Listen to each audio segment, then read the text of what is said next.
Now I know that there are people infinitely and indescribably more dangerous than I am, and I am getting better and better and better and better and more humble and more humble and more humble. And I took that lesson into my leadership at the church, and I apologize. Hey, welcome to another episode of the Craig Groeschel Leadership Podcast. If you're new with us, we drop a brand new teaching on the first Thursday of every month. And if you're not receiving the leader guide yet, let me just beg with you and plead with you, you need to get the leader guide. It's full of additional information, content, and application questions for you to cover with your team. Just go to Life.Church/leadership podcast, and we'll send you the leader guide free with each episode. Now, let me tell you what we're gonna do today. I'm gonna share with you a talk that I did a few years ago at the Global Leadership Summit. If you don't know about the Global Leadership Summit, this is a global leadership event, probably the biggest leadership event in the world. This year, the event is gonna be on August the 8th and 9th, broadcast out of Chicago to over 500 sites around the US. I'll be doing the opening talk again this year. Today, I'm sharing an opening talk I did from a few years ago. If you wanna grow in your leadership, this is not a paid ad, this is just because I love the event. We'll actually put a link in our leader guide that will give you a discount. You can go to globalleadership.org and find out information about the event. This talk I did talks about leaders that have it. What is it? Well, sometimes you'll meet a leader that's so gifted, you're like going, man, like she just seems to have it, or he just seems to have it. And you kind of wonder, what is it that they have? Well, it is often a reflection of what I'd call paradoxical qualities in great leaders. You'll often find that great leaders have two seemingly contradictory qualities that together can create something unusually special. I'm excited to share with you the majority of this talk, and I pray that it speaks to your leadership, and then I've got some more thoughts for you on the back side of it. Let's now look at leaders that have it. Today, we're all going to grow in our leadership. Would you look at the person sitting next to you and tell them, you gotta get better? Because everyone wins. Tell them, because everyone wins when the leader gets better. Now look at your second choice, the one you didn't choose. Look at the other person on the other side and say, you gotta get better. You gotta get better. High five three people right now. High five three people, say, get better, get better. Get better, get better, get better, get better. Go ahead and have a seat if you will. If you're ready to get better, say, I'm ready. Are you ready? Ready. Big question. Have you ever met a leader and said, wow, this is a passionate visionary with like relentless focus that's incredibly value-driven and people-centered. There's something special about the leader, and you think something like, well, this leader gets it. This leader has it. Or maybe you've walked into a church or a business, and there was this vibe, there was this hum, there was this sense of expectation, and you thought, well, this church has it, or this business has it. Or maybe you walked into a church or a business, and you thought, I don't want to be here. The employees don't want to be here. This place is dead. There's no momentum, there's no vibe, there's no vision, there's no expectation. And maybe you thought, well, this place doesn't have it. I want to talk to you about it. Everybody say, I want it. Everybody say, I'm going to get it. I'm going to tell you the story behind it. It's very special to me.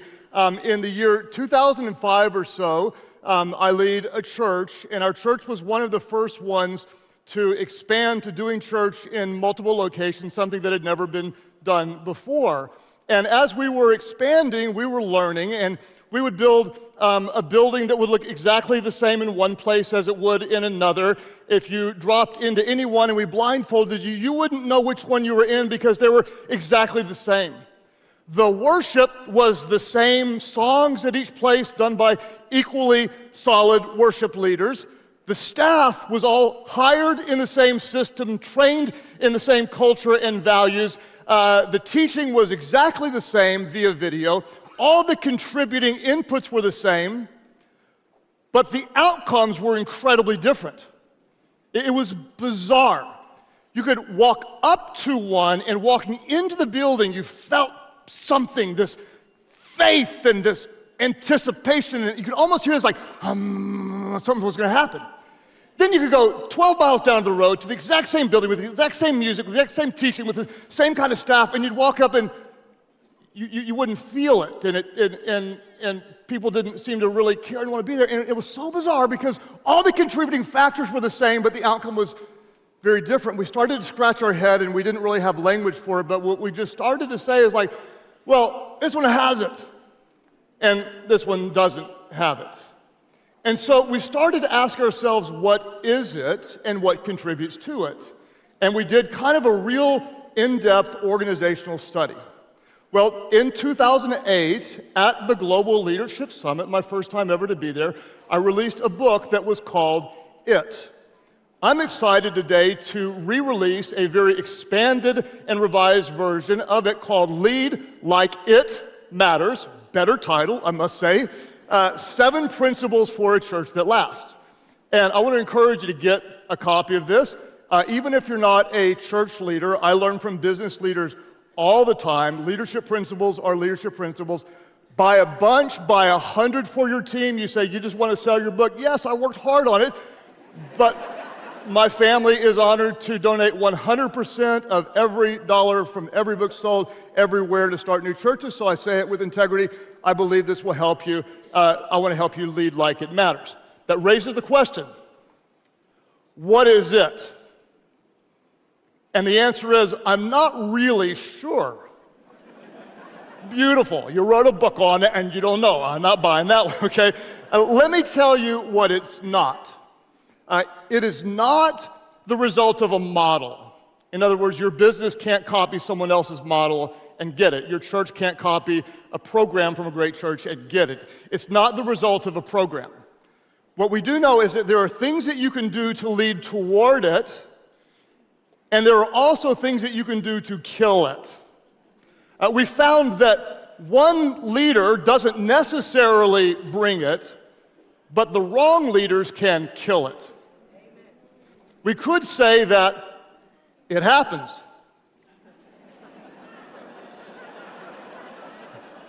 But sadly, more often, it doesn't happen. What is it? There's bad news and good news. What do you want first? Somebody shout out. You want the bad news first, good news first? Shout it out. Shout out. Bad news. Get the bad news out of the way. The bad news is, just because you don't have it doesn't mean you can't get it. The good news, that's not the bad. The bad news is, just because you have it doesn't mean you're going to keep it. The good news is, if you don't have it, you actually can get it. And what I want to do is I want to try to help you get it. And in the book, there are 7 factors of organizations that have it. The book was written from a total organizational perspective.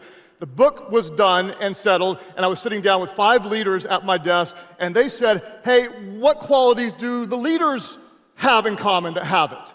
Like, how dumb am I? I wrote a whole book from an organizational perspective and never sat down to look at the qualities of the leaders that have it. And so this little core group, we decided to do just a study and started looking at our leaders, those special ones that had that something special.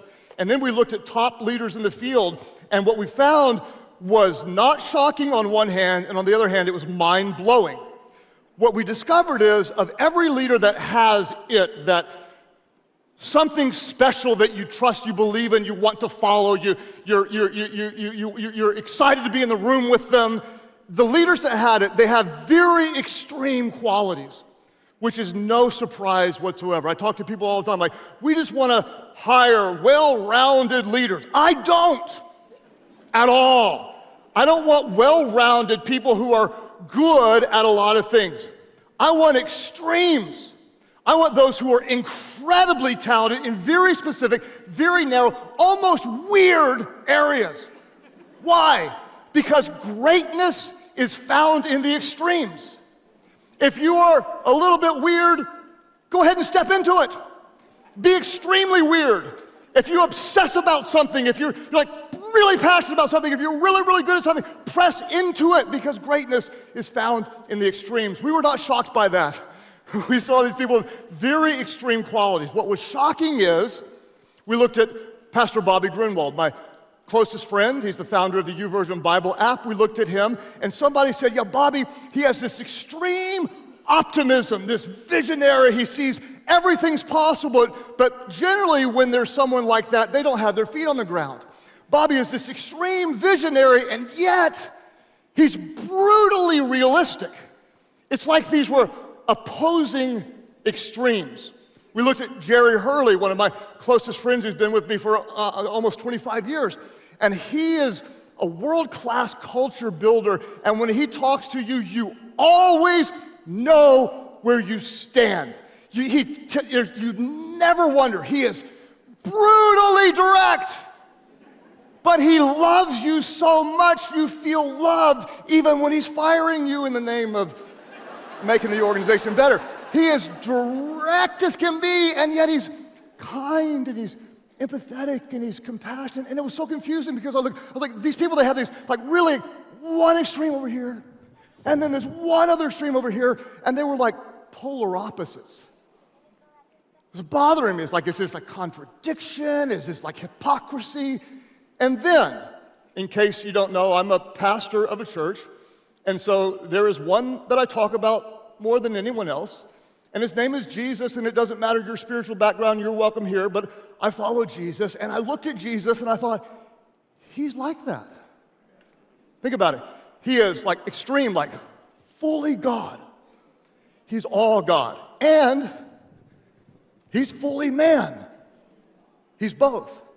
He is roar, he's the lion, and he's the lamb, right?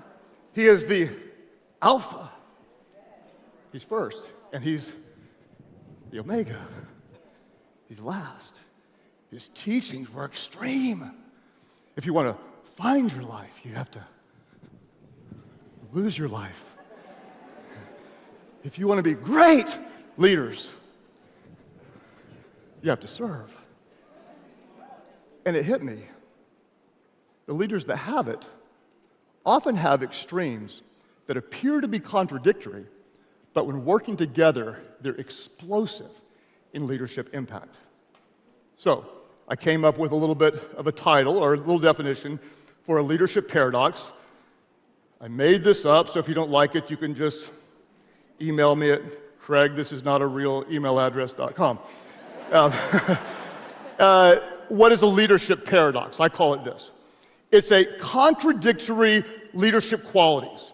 It's contradictory leadership qualities that together create a synergy of undeniable leadership impact.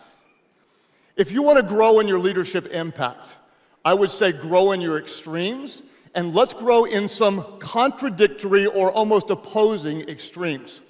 We did a study, this little group of us, we looked at a ton of different leaders, and we came up with 14 different leadership paradoxes. And I thought to myself, you will not pay attention that long. So I narrowed it down to 10, taught it to my staff, revised it, and today I'll narrow it down a little more and give you the top ones. Then I'm going to choose the most important 3, I believe, for our culture and our leaders, and we're going to dive into that. Let me show you the leadership paradoxes we discovered. One is, those that have it, they are both on one extreme, incredibly confident, they're secure, there's a boldness, and at the same time, they're humble, that they care about people. It's not all about them. We found that they are incredibly driven. They work hard. They drive for results. And at the same time, they're also very, very healthy. They're not burning people out, and they actually have a life. We found also that they're focused. They know what they're called to do. They know what they're not called to do. But when the time is right, they become flexible. They're both. They're ruthlessly focused, and they're intentionally flexible. We found, like Bobby, they believe anything is possible. They're incredibly optimistic. But they're not so pie-in-the-sky optimistic that they're not feet on the ground realistic. They'll confront the brutal facts to quote Collins. They are, Jerry Hurley, direct. They're always communicative and very, very clear. And they care about people. They are empathetic, they're loving, they genuinely want you to grow, they're kind. They are also empowering, and they trust, and they believe in people. And you're not going to like this word, but I will prove to you later, not today, but in another day, why it's true. They're also controlling, and they are. And you don't like it, but they are. They're going to empower, but there are some things, it's got to be done this way if you're going to be here, and they're both. They trust you, and there are times when they will annoy you because they control you.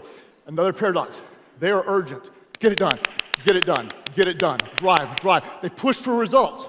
But at the very same time, they're wise enough to play the long game. They're urgent, and they're patient. This last one is not true for all. None of these are true for all. This one is especially true for founding leaders like me, especially founding leaders. They are annoyingly, ridiculously frugal. Don't spend money on there. Don't buy donuts. Then they'll blow your mind with this multi-million-dollar risk. They're abundant. They're both at the same time these contradictory, opposing qualities that together create a synergy of leadership impact. Today, what I want to do is I want to pick the top 3. I want to talk to you about the top 3, and your assignment, wherever you're watching from today, is to choose the one that best applies to you. The one. At the end of our talk, I'm going to ask you to stand up for your one. So pay attention and choose your one. I also have a free podcast called the Craig Groeschel Leadership Podcast. I will cover all of the rest of those on the podcast. One is out now. One is coming up. We'll go over all of those on the podcast just to give you a holistic view today. We're going to look at 3. You're likely going to have one that's dominant, and you're going to have one to develop, and maybe you want them to grow both together. Number 1, leaders that have it are both confident and humble. The leaders that have it, they're both. They're bold and they're humble. Because when you think about it, what kind of leader do you want to follow? You're attracted to both confidence and humility. One without the other is not effective. The problem is, for some of us leaders, we have too much confidence. We have what we might call misplaced confidence. In other words, like I might say, how good are you? And you're like, I'm good, baby, I'm good. How good are you? I'm so good. Well, how good are you? I'm like a 9.5. And I've been around the block maybe a few times more than you, and I may look at you and say, exactly, you are a 9.5, but you think the scale goes from 1 to 10. You're a 9.5 on a scale of 1 to 100. You don't know what you don't know. You got misplaced confidence. You need some humility. At the same time, there are others of you, and let me just tell you right now, there are many of you, and I want you to hear this, that you are strong, you are talented, you are capable, you are chosen, you are called, and you are still hesitant because you don't know the greatness that is in you. You need to grow and step into your confidence.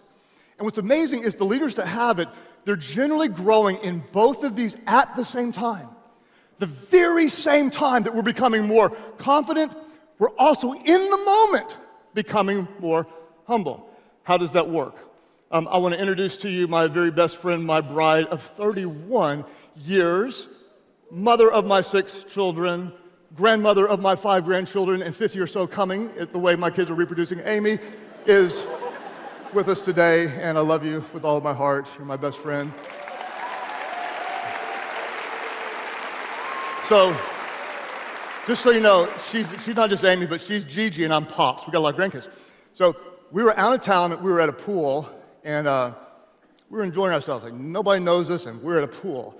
And this young girl had been drinking and came up to us, and she went, wow, you guys look amazing.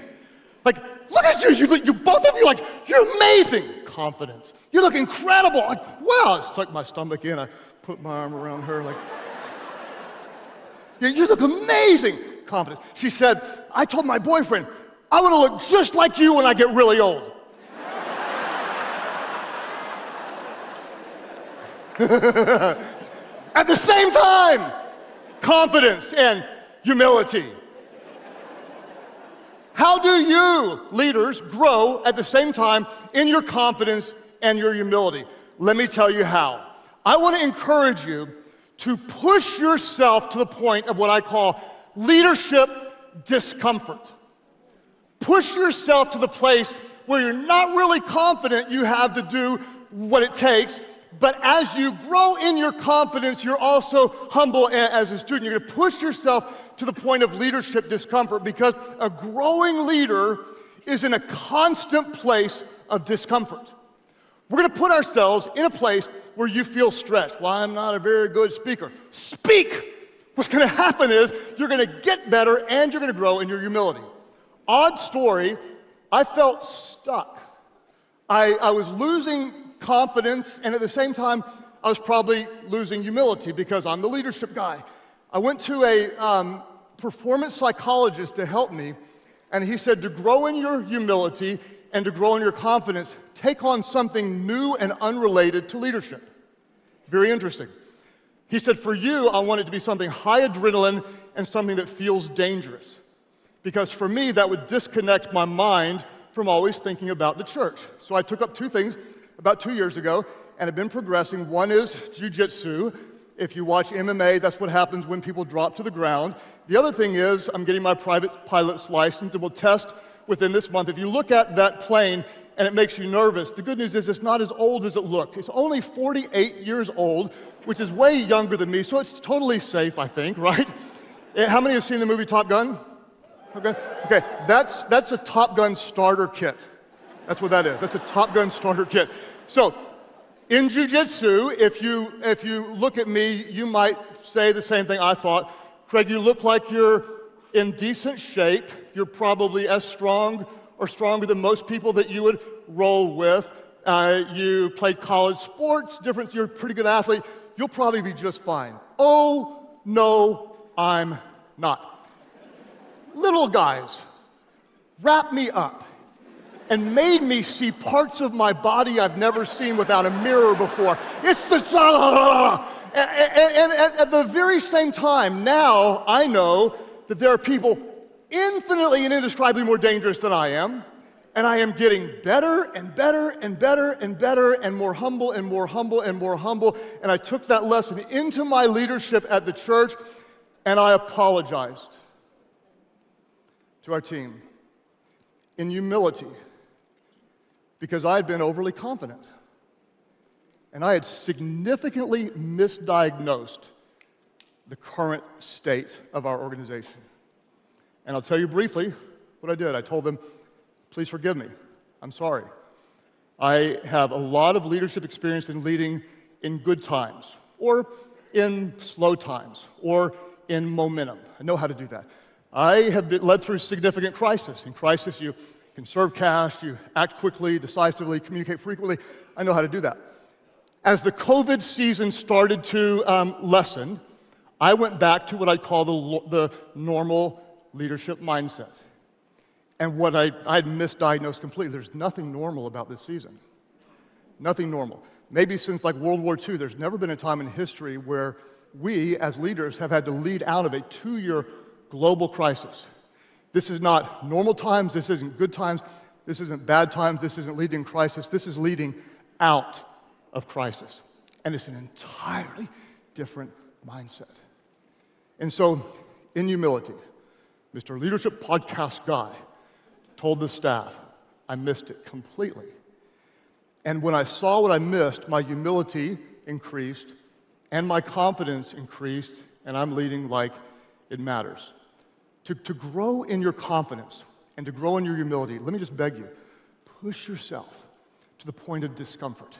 And at the same time, you're going to discover what you don't know, humility, and you're going to get better at what you do know, confidence. And that's the kind of leader that people want to follow. Number one, leaders that have it, they're both confident and they're humble. Number two, the leaders that have it, they're both driven and they're healthy. They're both. They're both. If you're healthy, like you're like healthy and laid back and don't like to work and not driven, you're never going to get it, right? But if you're driven and you're not healthy, you're never going to keep it. Here's what I've discovered, and this is what's true for many of you right now. Many of you are completely overwhelmed. You feel stressed, you feel burned out, you feel like there's too much to handle. And many people are misdiagnosing what's going on. I want to help you diagnose what's going on in your own leadership. And I want to tell you right now, you have to fix it. There's nobody coming to rescue you. When I was in a low point, I was waiting for somebody to say, there he's struggling. There's no life jacket, you got to swim. I looked around at the leaders in our organization, and we came up with three different standards of where people are falling, and I want to show you, and you might see yourself in one of these if you want to be driven and healthy. There's number one is some of you, you're doing too much. Like you're literally working too much. You're doing too many things. You may be outside of your gifts. You need to get help. You need to reprioritize. You need to cut. You need to delegate. If you're too controlling, the reason you're too controlling is number one, you're too proud, or number two, you're not growing in your leadership. The best leaders learn to delegate. Some of you, you're doing too much. And if that's where you are, you have to own it and say, yes, I'm doing too much. A second place you might find yourself is you're not doing too much, but you're not recovering well. You're actually not working too hard, but you're still exhausted. You're still discouraged. You still feel like you're burning out. If I ask you, how are you? You'd say, I'm tired. If you're where I'm from, you'd say, I'm tired. How you doing? I'm tired. How you? I'm tired. Tired. Working hard. For many of you, you are not tired, you're depleted. And there's a difference. If you're tired, you could take a nap. If you're depleted, you don't need a nap, you don't need a vacation, you need to refill. Your problem is you're not disconnecting, you're not unplugging, you're obsessing about things that you can't control. You might be in the wrong role or such. You're not managing your time well, you're not eating healthy, you're not exercising, you're not getting enough sleep. You're not doing too much, but you're not recovering well. There's a third group of you, and I'll say this directly and kindly, is you need to raise your tolerance for work and stress. 40 hours is not too much. 50 hours is probably going to take. You're building your own, sometimes a lot more than that, and you need to grow into it. My second daughter, Mandy, when she took a ministry role at the church, she was almost crying, Dad is so much, I can't do it all, I can't do it. I said, Mandy, I promise you, 3 months from now, you're going to look at this week and say it's an easy week. 2 weeks later, she called me back, Dad, you're right, I'm killing it. What happened? She grew in her tolerance for work and for stress. Bottom line is this, and I'm not going to lie to you. Those who have it, the leaders that have it, that's something special, they tend to bring a bit more. There's intensity. They work a lot, but not at the expense of family. They're both hard workers and they're healthy. If you want to have it, you need to be confident and humble. You need to be driven and healthy. Some of you, you've already got your one. You're so driven, but you're not healthy. If that's you, you have to fix it. It's on you. Your people need it. Your organization needs it. Those you're going to influence needs it. You have to be both. The third thing that leaders that have it, I've discovered is this, and this is so important. Leaders that have it, they're both focused and they're flexible. So important. They're focused and they're flexible. Why does this matter? If we aren't ruthlessly focused, we'll never get it. And if we aren't flexible, we won't keep it. I'll tell you a story behind the focus. Years ago in our church, we broke away from the model of almost every church, at least in my country. When growing churches were doing more and more, we did less and less, fewer and fewer things. We committed in the early 2000s to only do 5 things. To do weekend worship experiences, to do kids ministry, to do student ministry, to do small groups, and to do missions. That's all we did. You say, like, what about the other things that are in the Bible, like marriage retreats and conferences and men's ministry, no, women's ministry, Sunday school, vacation Bible school, no, concerts, Christmas pageants where the camel poops on the stage, as it goes by. Youth camps where the teenagers play truth or dare in the back of the van and make out for the first time, all for the glory of God on the way to youth camp. None of this at all. And we were ruthlessly, unapologetically, passionately focused, and perhaps became the fastest growing church in the U.S. And then at some point we recognized maybe we had taken this a little bit far, like literally we had taken it too far. And so we loosened our focus and became more flexible, rightly so. What happened is We had some of our smaller churches that were not allowed to do the things that helped smaller churches reach more people and grow. It was kind of a one-size-fits-all model when actually our model had different sizes. So we rightly became more flexible, and we added some good things, and then we added some more good things, and we added some more good things, and we woke up in the year 2022, and I started to say, have we added too many good things? Maybe this is a problem. We were focused, and then we were flexible, and suddenly we found ourselves in a place that maybe we were doing too much. What is one of the greatest enemies to your success? I would say the greatest enemy of success is not a lack of opportunities, but a lack of focus. Some of you, your conference is done right now. That's what you need. That's it. Like, that's your moment. It's not a lack of what you can do. It's like you got to determine what you should do.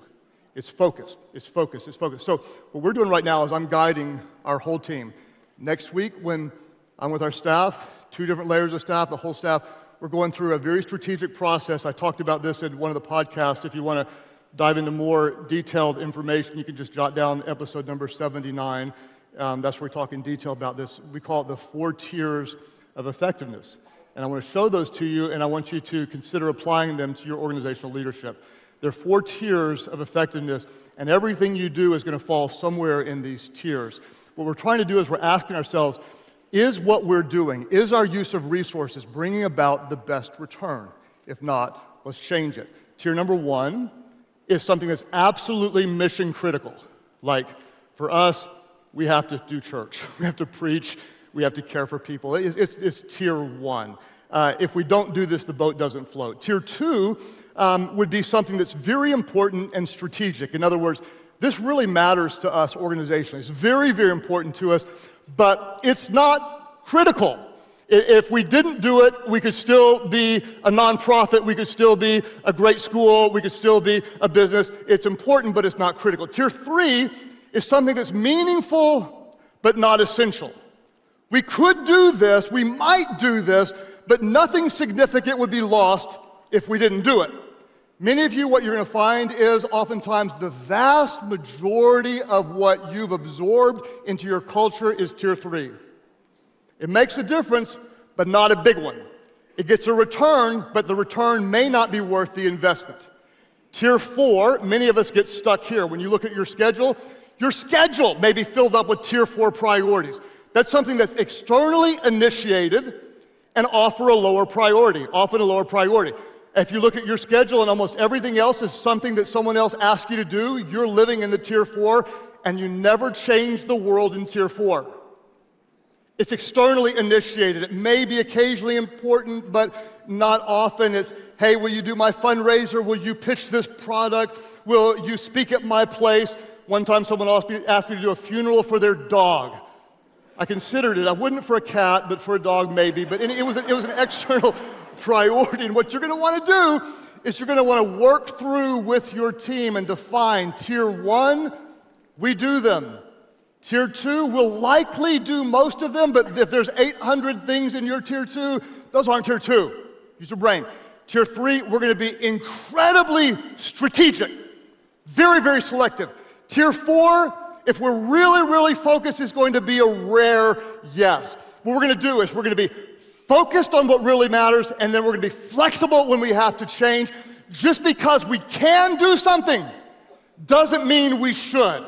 What is the essence of great leadership? In many ways, the essence of great leadership is choosing what not to do. We're focused. We're in the zone. We know what we're called to do. Even Jesus, when he came, he said, this is not why I'm here. I did not come to save them. I came to save these people. I didn't come to bring this up. I'm not doing this. Some of you, the most spiritual thing you can do is not add something to your to-do list, but create a to-don't list. We're focused. And we're flexible to change as it matters. My question is this. Do you have it? If you find yourself in too many tier 3 or tier 4 things, I want to give you an organizational question to take back to your team that can be a game changer. This is what we're asking. The question is this. If you started over today, There's some project. You don't know if you should do it. Would you take on this project? If the answer is no, then why are you doing it? We don't change the world by doing good things. We focus on doing the best things. Speaking to leaders, I'm wondering, do you have it? When people look at you, do they say, she has integrity, she has passion, he has a vision, there's a heart for people, there's a love for me, I want to follow it. Leaders that have it, they have confidence, they have humility, they have flexibility, they also have focus. Do you have it? If you don't, I'm going to ask you this, like, do you want it? In 2008, when I wrote the book, like, I had it. You might say I was full of it. A lot of people said I was full of it. Like, I had it.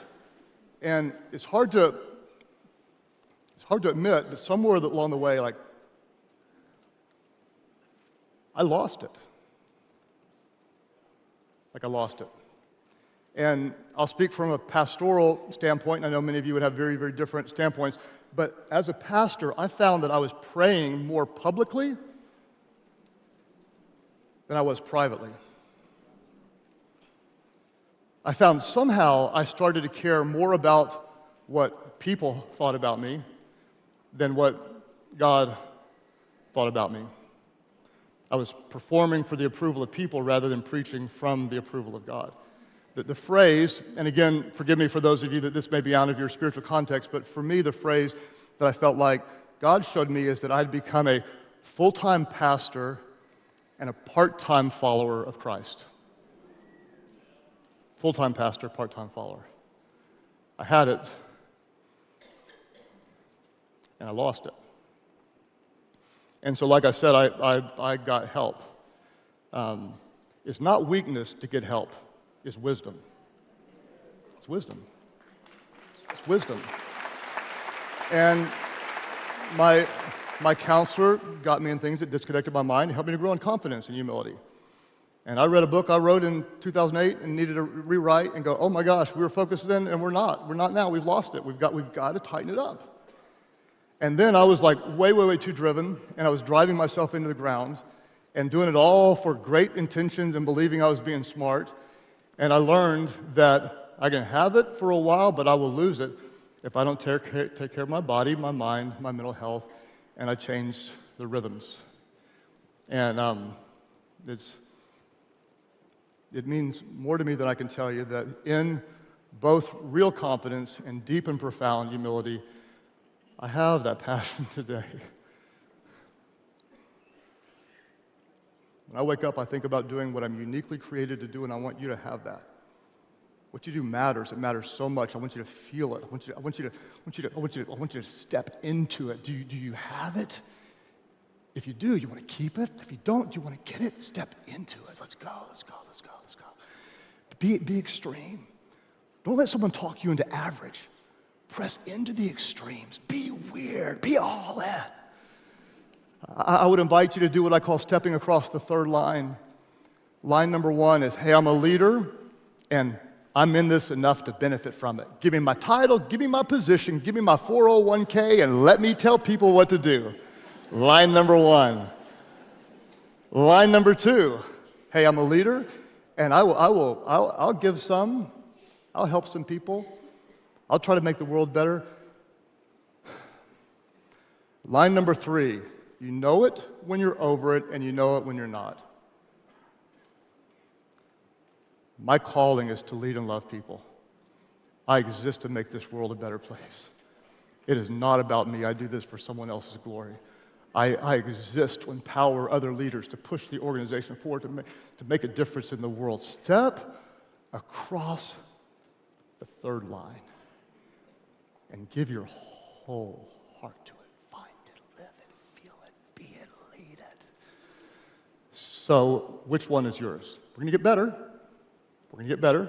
Which is your area? I want to put the three up on the screen, and I want you to pick yours, and I'm going to ask you to stand for a moment. Can we put the three up on the screen? Our three big areas: confident and humble, driven and healthy, focused and flexible. For those of you who would say it's in the first category, I need to grow in my confidence or my humility, would you stand to your feet right now? Stand to your feet if that's you. All of our locations, stand to your feet, stand to your feet. Don't be too humble that you can stand on your feet. Get some confidence. Get your bottom out of that chair. Second one, you may be too driven and you're not healthy. You're imbalanced. Stay standing. Everybody stay. Second one, you're too driven or you're not healthy enough, you're not driven enough, stand to your feet. Those of you that recognize you're not really focused or you're too flexible, would you stand to your feet? I hope everyone in the room is standing to your feet. Which one? Dive into one. Get better in one. Focus on one. When you look at most parts of the world, let me tell you, what are you going to see, leaders? You're going to see political division. You're going to see poverty. You're going to see mental health issues. You're going to see moral decline. You're going to see violence and the breakdown of families. And as a leader, you may step up and say, someone needs to do something about this. Hey, it might as well be you. What are you? You're a leader. You have influence. Step into it. Sell out to the mission. Step across the third line. Fall in love with it. Let it consume you. Love people. Lead well. Add value. Increase market share. Solve problems. Make a difference. Meet needs. Serve people. Offer hope. And change the world. Leaders, get better. Get better. Get better. Rise up. Seek it. Feel it. Lead it. Give it away, because that's what great leaders do, and that's what you are. Well, I hope that content was helpful to you, and you want to remember that if you want to be a leader that has it, it's good to start developing or looking for the rhythms of those paradoxes in your leadership. And so as we close this episode, let's just apply what we've learned, and I'll ask you the same questions that I ask at the end of my talk. Of the three paradoxes, is there one that you need to grow in the most? Maybe it's confidence and or humility. Maybe you're too confident and you need more humility, or you're too humble and you need more confidence. The next one is this: do you need to be more driven, or maybe you need to be more healthy? What about focus or flexibility? Of those three, is there one that you need to develop in your leadership? And then bring some people around you and just start working on it and asking them, how can they help hold you accountable to get better in your leadership? If you want to dive deeper into this content, I actually have 2 additional podcasts on the paradoxes of great leaders, and you can find information about that in the Leader Guide if you want to watch those episodes. And I wrote a whole book on the subject. The book is called Lead Like It Matters, 7 Principles for a Church That Lasts. It is written from a ministry perspective, but the leadership principles are transferable. What you want to do is you want to grow in your leadership. If you'd like to get a copy of this book, I want to give away some copies. If you're listening on audio, you can just hop over to YouTube and you can leave a comment on YouTube and just type in the comment section, I want to lead like it matters. I want to lead like it matters. Hit subscribe, and if you do that, we're going to give away copies of this book to some that we draw. If you found this content helpful, it would mean the world to me if you would share and invite others to be a part. I'm going to work really, really hard to do my best to bring you content that helps you grow in your leadership. Why? Because your leadership matters. And I believe today that you got a little bit better. So keep on getting better, because we know that everyone wins when the leader gets better.